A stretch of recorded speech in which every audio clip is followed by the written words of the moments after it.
I should add that not only were they gracious hosts, but the commitments that they made with respect to Afghanistan indicate the seriousness of purpose with which they are approaching the NATO challenge and our mission in Afghanistan in particular. I want to congratulate Prime Minister and now Secretary General to be, Mr. Rasmussen. He is an outstanding public servant, somebody with an extraordinary reputation, and I have confidence that he's the right man to help lead NATO during a period in which we are moving from a vision first created in the 20th century to a vision that responds to 21st century challenges. I should point out that the election of Prime Minister Rasmussen was unanimous, but there was important efforts to make sure that everybody felt included. And I want to thank in particular Turkey for raising some concerns having to do with their security issues and their confidence that the new Secretary General would address them. So I congratulate all the parties concerned in arriving at an outstanding outcome. Now, NATO was founded on the basis of a simple but solemn commitment. An attack on one is an attack on all. And from that foundation, we forged the strongest alliance in history, an alliance that is stronger because it is made up of free nations. 60 years ago, much of Europe was in rubble, and this continent was divided. Today, the Cold War is over, and Europe is free. Former adversaries have reconciled. We've protected peace and security in the Balkans. Our alliance has more than doubled in size. There was nothing predestined about this success. It took decades of consistent effort, careful cooperation, and collective action. But while we celebrate NATO's achievements, we can't rest upon them. The 21st century has ushered in a new era of global threats. To meet these dangers, the alliance must renew and reform itself once more. The United States came here to listen, to learn, and to lead, because all of us have a responsibility to do our parts. America can't meet our global challenges alone, nor can Europe meet them without America.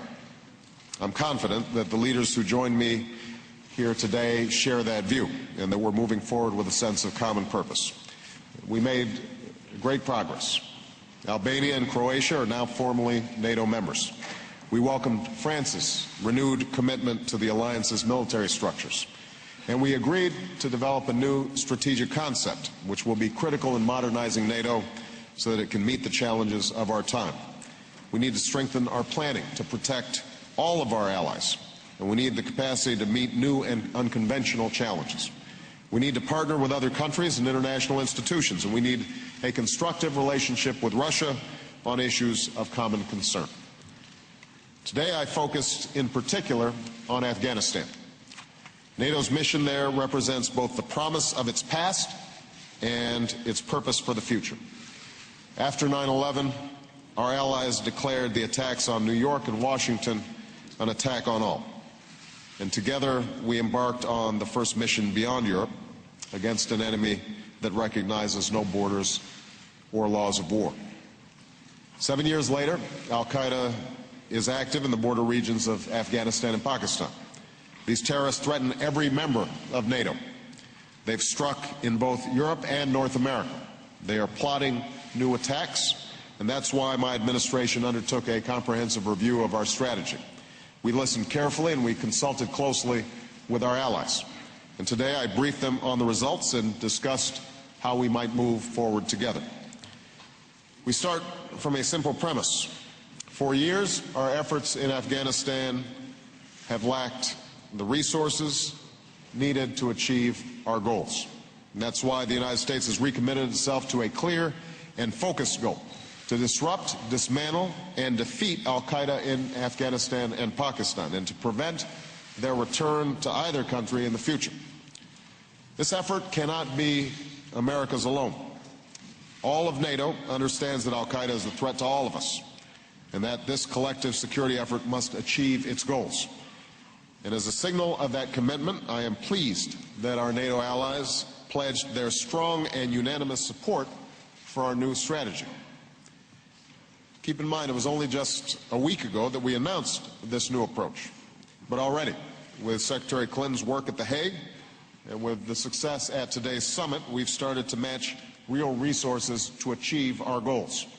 We're leaving Strasbourg and Kiel with concrete commitments on NATO support.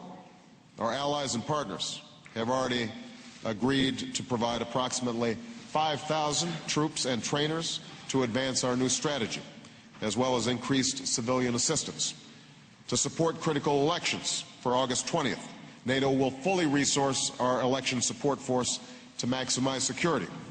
And our allies have committed additional funds to an Afghan elections trust fund that will provide the necessary resources for free and fair elections. To accelerate and enhance our training of Afghan security forces, a new NATO mission, a new NATO training mission, will focus on high-level support for Afghan army and training and mentoring for the Afghan police. And many of our allies and partners have also pledged support for a new trust fund to sustain Afghan national armies going forward. And to strengthen Afghan institutions and advance opportunity for the Afghan people, we are working with our NATO allies and partners to achieve substantial increases in non-military assistance and to provide the kind of doctors, engineers, educators, and agricultural specialists that are needed to make a difference on the ground. Now, we'll need more resources and a sustained effort to achieve our ultimate goals. But these commitments of troops, trainers, and civilians represent a strong down payment on the future of our mission in Afghanistan and on the future of NATO. These are the new missions that NATO must take on in the 21st century, and these are the new capabilities that we need to succeed.